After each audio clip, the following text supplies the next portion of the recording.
Dari usaha di rumah ini dapatlah kita tambah-tambahan untuk biaya-biaya kayak biaya sekolah anak. Intinya bisa membantu perekonomian suami lah. Nah, ketika saya ada di titik terendah itu saya pernah merasakan yang memang benar-benar untuk mencari, untuk makan aja itu susah banget. Tetapi itu dipendam tetapi menjadi motivasi diri. Gimana sih caranya biar agar orang lain ini tidak tahu kalau kita sedang jatuh, tapi kita membangun potensi diri yang bisa kita kerjakan di rumah dengan menyambi mengurus rumah atau menyambi mengurus anak. Itu pasti ada kayak hal-hal umpamanya kita punya hobi masak, kembangkan masak itu.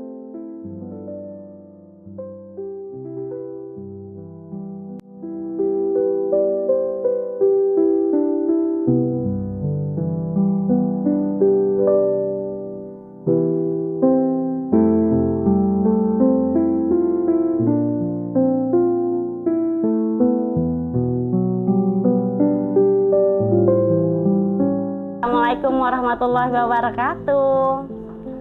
Nama saya Upi Maria Astuti. Saya seorang ibu rumah tangga yang mempunyai 3 orang anak.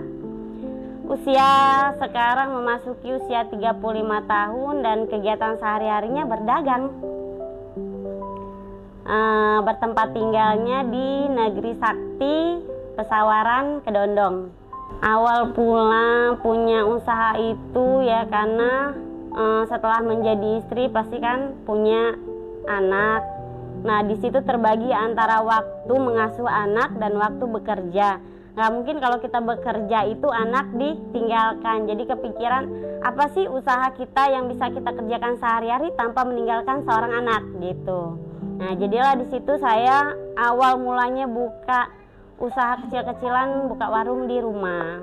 Usaha di rumah ini dapatlah kita tambah-tambahan untuk biaya-biaya kayak biaya sekolah anak dan biaya perekonomian. Intinya bisa membantu perekonomian suami lah. Nah, di sini juga saya nggak hanya fokus di satu pekerjaan kayak sembako di rumah. Saya itu mulai berpikir gimana nih caranya kita kadung kerja di rumah tapi kita punya penghasilan yang berlimpah gitu.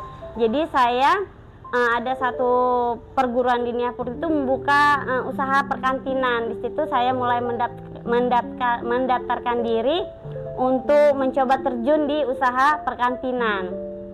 Usaha perkantinan ini yaitu berdagang secara langsung, secara bahan baku yang mentah kita olah menjadi siap saji. Nah, gitu. Jadi dari perkantinan itu saya dapat meraup keuntungan yang lumayan besar. Di situ saya bisa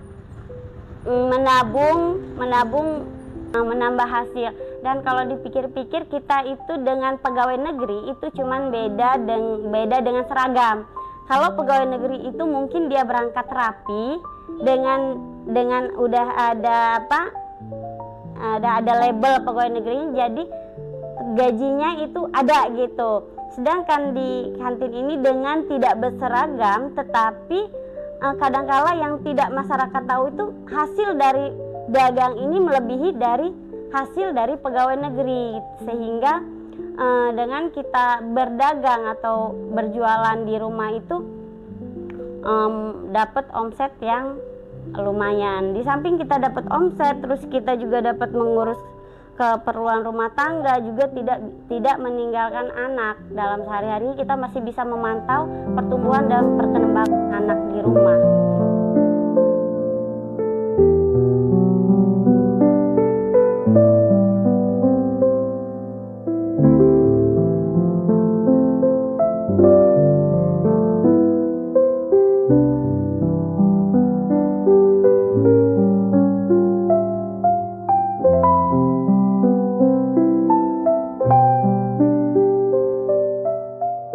Jadi dalam perjalanan hidup itu nggak ada yang mulus ya.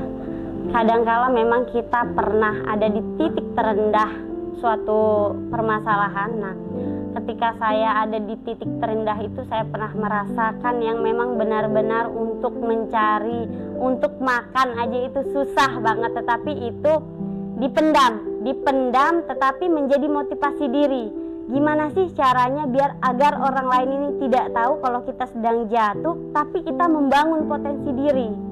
Gitu. Dengan cara kita nih berpikir maju, jangan berpikir bahwasanya kita saat itu masih jatuh. Nah, jadi di titik itu saya sembari menjadi ibu rumah tangga, sembari mengasuh anak, dan terpikir itu untuk memulai usaha warung sembako dan perkantinan itu. Ibu-ibu rumah tangga yang nggak ada kerjaan sampingan di rumah, coba untuk bangun potensinya, bangun lagi dirinya, keluarkan lagi semangatnya. Apa sih yang bisa kita kerjakan di rumah dengan menyambi mengurus rumah atau menyambi mengurus anak, itu pasti ada. Kayak hal-hal, umpamanya kita punya hobi masak, kembangkan masak itu. Atau kita punya hobi di olahraga, ayo kembangkan di olahraga itu, nanti dengan lambat laun kita akan termotivasi. Ketika terbangun, bangunlah mimpimu, jangan lagi tidur untuk mengejar mimpimu.